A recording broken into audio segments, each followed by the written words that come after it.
Is it possible that Binance is going to save the day for the Voyager users? Are they going to pick up where FTX left off in the bid to acquire Voyager and help the users recoup any kind of funds that they could have that otherwise would have been lost?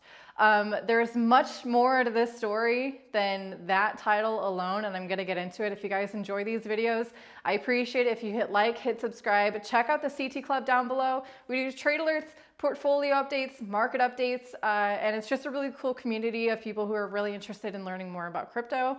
I think you should check it out. So, FTX was very much tied into Voyager in more ways than one. Basically, Alameda Research, again, the investing arm of the sister company of FTX, they had taken out a loan from Voyager for millions of dollars, and then Voyager, being affected by Three Arrows Capital defaulting on their debts, took down Voyager. Voyager, again, with a loan out to Alameda Research. If Voyager had been purchased by any other company outside of FTX or Alameda Research, that would have triggered the events of FTX much sooner than what has actually happened.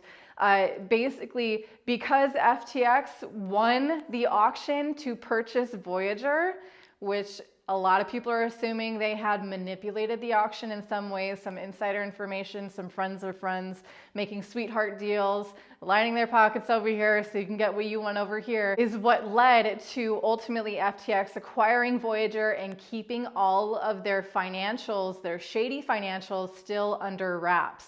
Binance was in the runnings to acquire Voyager, but because FTX maybe has some insider information and ties, they were able to win that auction.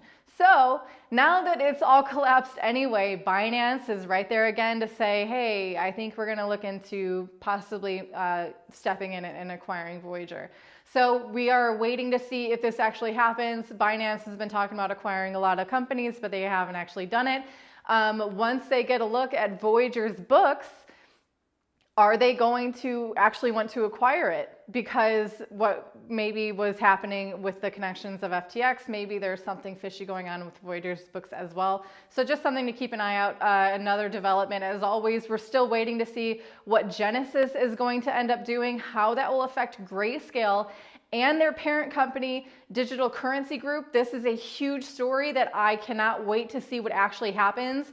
We are all, until they decide to declare bankruptcy or not, we're all kind of waiting in limbo. So as always, we will be keeping you posted as soon as possible whenever there's a development in that story too. If you guys enjoy these, again, hit like, hit subscribe. I'll see you tomorrow.